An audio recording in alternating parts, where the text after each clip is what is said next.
یاری زیاتر سەبارەت بە بەردەوامبوونی قەیرانەکە پەیامنێرمان بژار دەباغ ڕاستەوخۆ لە سلێمانی لەگەڵمانە بێت. بژار قەیرانی غاز تا ئێستا بەردەوامی هەیە و بۆچوونەکان لە لای هاوڵاتیان چییە؟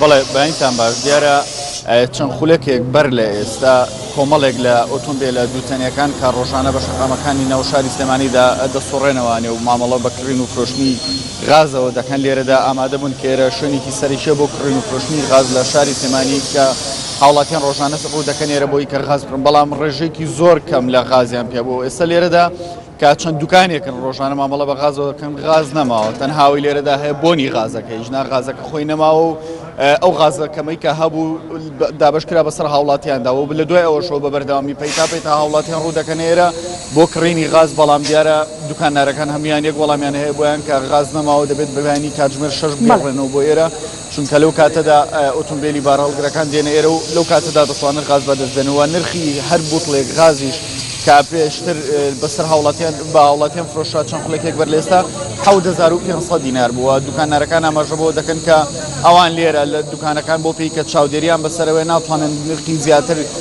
بخەنە سەر بوتڵە غازەکان و مامەڵی پێ بکەن لەگەڵ هاوڵاتیاندا، بەڵام لەگەڵەوەشدا بەردەوام لە شوێنی تر لە شوێنی نائاسایی و لە ڕێی شوێنی جیاوازەوانێ نرخی غاز بەرز بۆتەوانێ و هاوڵاتیان لە شوێنی تر بە نرخێکی زۆر گرانتر تەنانەت بە 25000 و لەسەر و 25000 مامەڵی پێوە دەکرێت و هاوڵاتیان دەیکڕن. وەک دەبینن لێرەدا هاوڵاتیان و سەردانی ئێرە دەکەن بۆی کە غاز بەدەست بێنن. بەڵێ بژار بۆ وەرگرتنی بۆچوونی هاوڵاتیان ئێمە دەگەڕینەوە وڵات و بەردەوامە بین لەگەڵ دواتر بۆچوونەکان وەربگریت.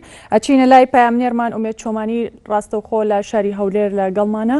ئومێد قەیرانی غاز لە شاری هەولێر چەند کاریگەری کردوتە سەر ژیانی خەڵک؟ بەڵێ سارا، قەیرانی غاز دیارە بەردەوامی هەیە. من لەو شەقامەی لێی وەستاوم شەقامی 30 مەتریە، 2 ڕۆژ بەر لە ئێستا دیارە لێرە غاز هەر هەبووە و نرخی لە نێوان 15000 و 16 و 18 تا 18000 فرۆشاوە. بەڵام لە دوێنێەوە دیارە غاز لێرە قەدەغە کراوە لەلایەن پۆلیس و لێژنەی بازار، یعنی ئەو لێژنەی کە نرخی کەلوپەلەکان دیاری دەکات، قەدەغە کراوە غاز فرۆشتن لەو شەقامە.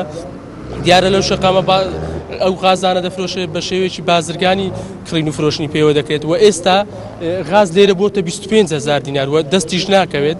دەبێ هاوڵاتیان بە شێوەشی وەک چۆن بڵێ بە قاچاق غاز لە دوکاندارەکان وەربگرن. من ڕای هاوڵاتیەکم لەگەڵە دەمەوێت ڕای وەربگرم لەسەر گرانبوونی غاز. ئەگەر بفەرموویتە ئێرە ئایا لە ئێستادا غاز لێرە هەیە بەسەندە تو هاتووی غاز بکڕی؟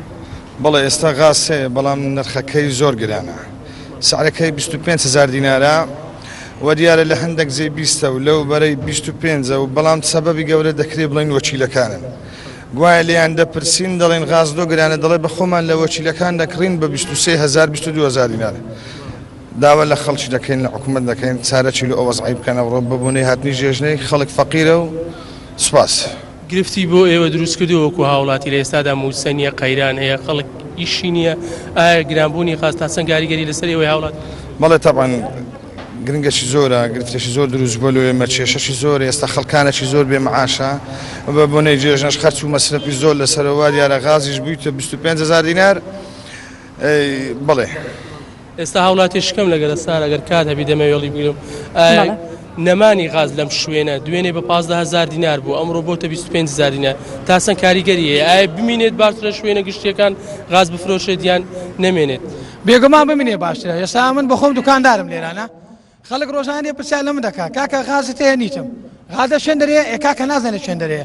ئەگەر بێت و بەڕاستی ئەلێرە ئێستا مەمنوع کرا، ئەگەر بێت و ئەو مەمنوع لێرە هەڵگیرێ بەڕای من زۆر باشتر دەبێت، لەبەرەوەی دێنە بە 15 و 18 و 20 فرۆشاوە، ئێستا بوویتە 25000. زۆر خەڵکانێک دێن بە 30000 دەرێن. لەبەر چییە؟ لەبەرەوەی نییە.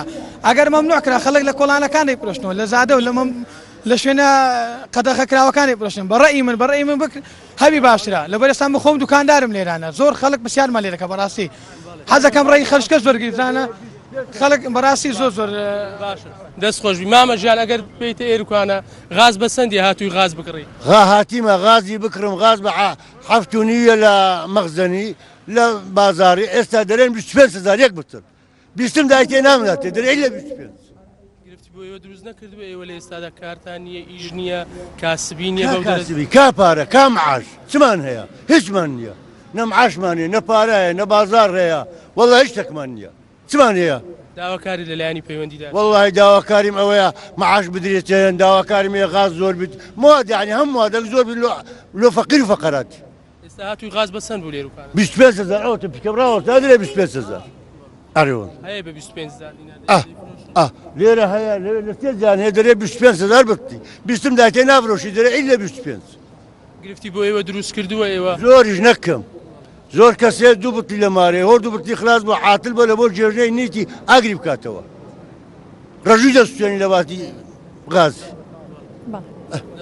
ساسان چاوەک بەڵێ دیارە سارە وەک خۆ گوێبیستمان بۆ بینەران گوێبیستبوون دیارە غاز لێرە هەیە بە 25000 دینارەوە گرفتی بۆ هاوڵاتیان دروست کردووە لە ئێستادا نزیک دەبینەوە لە ڕۆژەکانی جەژن خەڵک زیاتر پێویستی بە غازە بۆ ماڵەکان و بۆ چێژ لێنان و لە ئێستادا وەک دەبینن ئەو چەند هاوڵاتێک لێرە باسییان کرد ئەگەر غاز قەدەغە بکرێت لەسەر شەستەکان زیاتر گران دەبێت کە چۆن بە قاساغ چۆن کەلوپەلەکان بە قاساغ گرانتر دەبێت ئێستا دوێنێ ئێمە لێرە بووین بە 15000 دینار بوو کە دوای ئەوەی کە پۆلیس قەدەغەی کردووە شوێنەکە و غاز فرۆشتنی قەدەغ کردووە و دەڵێ نابی لێرە بفرۆشێت بەو سارە ئێستا بە شێوەی قاساغ دەفرۆشێت بە 25 تا 30000 دینار بەڵێ سارە بەڵێ ئومێد چۆمانی پەیامنێرمان لە هەولێر لە گەڵمان بووی سپاس بۆ زانیاریەکانی